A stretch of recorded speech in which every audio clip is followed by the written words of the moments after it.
이번에는 시장의 큰 그림을 그려보겠습니다. IBK 투자증권 리서치본부의 정용택 상무입니다. 안녕하세요. 예, 안녕하세요. 네. 먼저 미국의 경기 문제, 인플레이션 문제에 대해서 좀 다뤄보겠습니다. 소비자 물가지수, CPI에 이어서 생산자 물가지수, PPI도 지금 어느 정도 둔화가 되면서 인플레 정점에 대한 기대감이 높아지고 있습니다. 금리 인상과 관련해서 속도 조절론 기대를 해볼 수 있을까요?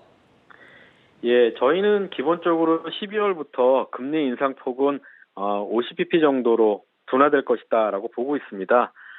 기본적으로 데이터에 기반하는 연준의 정책과 최근 연준 이사들의 언급을 감안해 보면 속도 조절은 할 것 같습니다. 다만 아직 물가 목표가 높고 긴축 자체가 유지되고 있기 때문에 지나치게 기대가 긴축 효과를 희석시킬 수 있기 때문에 연준의 고심이 상당히 클 것 같고요. 금리 인상 속도는 조절되겠지만 코멘트는 굉장히 매파적으로 나올 수도 있다 이렇게 생각하고 있습니다. 이런 가운데 간밤에 미국에서 소매 판매가 또 증가한 것으로 나타났는데 이에 반해서 타깃은 4분기 전망에 대해서 부정적으로 전망을 하면서 타깃의 주가가 무려 13% 넘게 급락을 했습니다. 경기 둔화에 대한 우려감이 일면서 미국 증시 하락에도 또 한몫을 하는 양상이었는데요. 이 부분은 어떻게 해석을 해야 될까요? 예, 실제로 경기 둔화 압력은 경제 지표로 보면 좀 더 뚜렷하게 나타나고 있는 것 같습니다. 네. 소매 판매 지표나 이런 부분들도 있지만 현실에서의 소비 지표들은 빠르게 떨어지고 있고요. 그런 부분들의 영향이 기업 실적의 아웃룩에 반영되고 있기 때문에 아마 소매 업체들의 주가에도 영향을 미치고 있는 것 같고 이런 흐름은 사실은 올해에서 내년 넘어가면서 조금 더 깊어질 가능성이 높다라고 생각하고 있습니다. 네, 역시 경기 둔화에 대한 우려감은 좀 심한 상황인데 이 부분은 더 깊어질 수 있겠다라고 전망을 해주셨습니다. 그렇다면은 달러화에 대한 원화 환율은 어떨지 궁금하거든요. 최근에 특히나 지난주에 급격하게 조정을 받았다가 어제 오늘 같은 경우는 좀 올라오는 양상인데 달러 인덱스가 또 중요하지 않겠습니까? 이 부분에 예, 대한 전망은 어떻습니까? 예. 기본적으로 원달러 환율은 정점은 지났다라고 생각을 하고 있습니다. 말씀하신 것처럼 강한 달러의 영향이 원달러를 결정하고 그 달러를 미국의 금리 인상의 강도 그리고 미국의 물가가 얘기를 하는데 금리 인상의 강도가 향후 점차 둔화될 것이다라고 생각하고 있기 때문에 정점은 지났다라고 생각하지만 여전히 긴축이 지속 중이고 그다음에 불확실성 요인이 계속 잔존하고 있는 부분들이 있기 때문에 환율 자체가 현 수준에서 더 많이 떨어지기보다는 기본적으로는 완만하게 하락이 진행될 거고요. 변동성도 매우 높은 상황이 계속 유지될 가능성이 높습니다. 네, 무엇보다 좋지 않은 게 외환 시장에 있어서는 고변동성인데 이러한 부분은 지속될 것이다. 하락을 한다면 완만하게 할 수 있을 것이다라고 말씀해 주셨습니다. 그리고 최근에 외국인의 수급이 들어오다가 또 순매도로 전환을 해서 이 부분이 좀 불안하거든요. 오늘도 거래소 시장에서 외국인 이 시각 현재 1,900억 원 넘게 순매도를 하고 있는 상황인데요.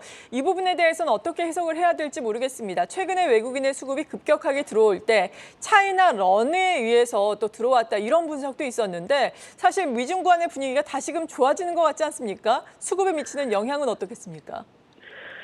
기본적으로 저희는 차이나 런의 자금이 우리나라로 넘어왔다라는 것은 알 수 없다라고 생각합니다. 사실 가능성을 높게 보지 않고 있고요. 우리나라의 외국인들이 많이 들어온 것은 기본적으로 주식이나 원화 모두에서 낙폭이 과대했기 때문에 저가 매력이 있는 상태에서 연준 통화 정책 강도가 완화되거나 또는 피벗의 기대가 살아나는 것 등으로 인해서 위험 선호가 되살아난 결과물이다라고 생각하고 있습니다. 그렇기 때문에 최근에 외국인들이 다시 매도세로 돌아선 부분들은 그동안의 반등폭이 상당히 큰 부분이 있고 원달러 환율 같은 경우에도 단기 급락한 부분들이 있기 때문에 이 부분에 대한 반응이다. 즉 매크로 현상에 대한 반응이다라고 생각하고 있습니다. 네, 그렇군요. 원화가 요즘에 좀 약세를 보였으니까 외국인으로서는 차익 실현 또 욕구가 생길 수도 있겠고 이런 물량이 출회됐을 수도 있겠습니다. 차이나 런에 대해서는 또 부정적인 의견 주셨는데 그렇다면 우리 증시 측면에서는 어떨까요? 지난주에 급격하게 올라왔는데 오늘은 좀 조정을 받고 있는 상황입니다. 조정을 받고 산타랠리 기대를 해볼 수 있는 상황일까요? 사실은 연말 장세는 기본적으로 향후 발표되는 미국의 물가 지표나 이에 연동돼 있는 12월 FOMC 스탠스에 따라서 사실 랠리 가능성도 배제할 수는 없습니다. 하지만 저희는 지금 지수대 이상에서 연말까지는 기본적으로는 굉장히 조심해서 보고 있는데요. 시장의 추세가 강세정으로 돌아섰다라고 보기 어려운 시점에서 저점 대비 비교적 큰 폭으로 반등한 상황이기 때문에 그렇습니다. 자칫 이 주식시장이 지나치게 과열될 경우에는 지난 8월처럼 연준의 이례적인 매파적 대응을 야기시킬 수도 있다라고 보고 있고요. 또 이번 겨울에 에너지난이나 기존에 우려했던 불안 요인들이 아직 온전히 확인된 부분들이 아니기 때문에 상당히 조심스러운 연말 장세를 생각하고 있습니다. 네.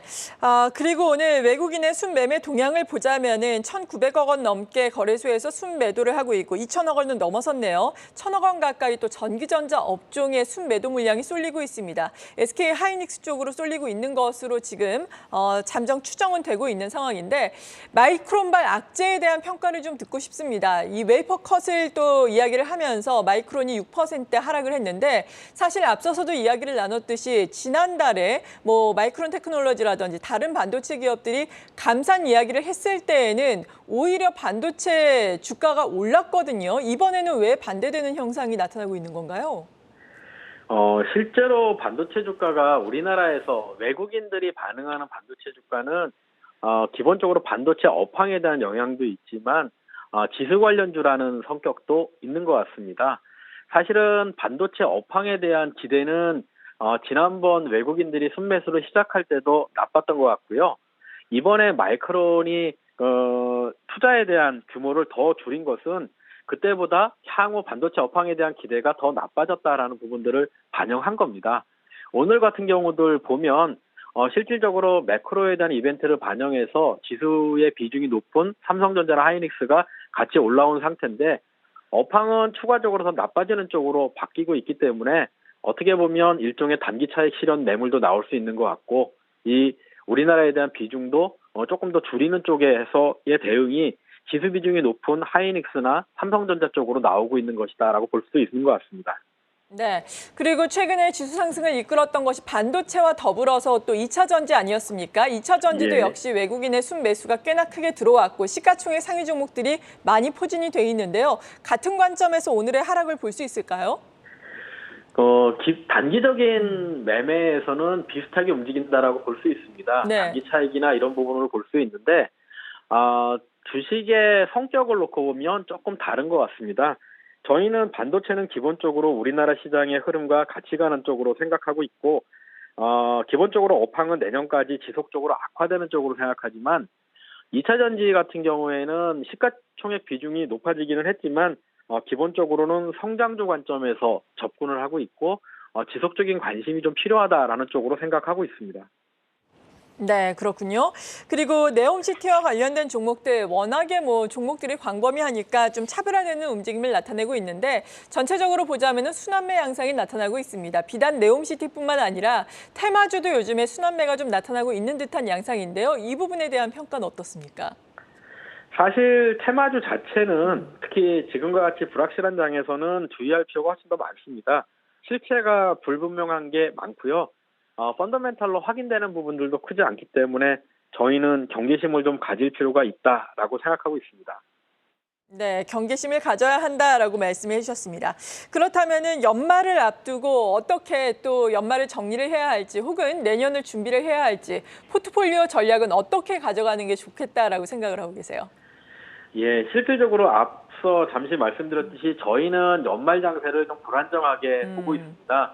조금 반등한 부분들도 있고 FOMC나 여러 가지 불확실성이 남아있다라고 보고 있기 때문에 기반적으로 불안감이 좀 잔존하고 있어서 펀더멘탈 기준으로 종목을 좀 선별하고 보수적으로 대응하는 것이 좋다라고 생각을 합니다. 다만 내년도 들어가서 상반기 중에 저희는 장세가 전환될 가능성이 좀 있다라고 생각하거든요. 경기보다는 아무래도 통화정책의 전환이 먼저 올 가능성이 높다라고 생각하고 있어서 내년도에 포트폴리오를 겨냥한다면 결국 낙폭이 올해까지 상당히 크고 금리 정책 전환에 수혜를 볼 수 있는 인터넷이나 바이오 관련된 주식들을 좀 주목하고 있고요. 또 지역별로는 내년도에 중국 경제 성장률의 반등을 조금 기대하고 있습니다. 그래서 그와 관련된 중국의 비중이 높은 화학 주식이나 이런 부분에 조금 관심을 두고 있습니다. 네, 잘 알겠습니다. IBK 투자증권 리서치본부의 정용택 상무로부터 도움 말씀 들어봤습니다. 상무님 감사합니다. 예, 감사합니다.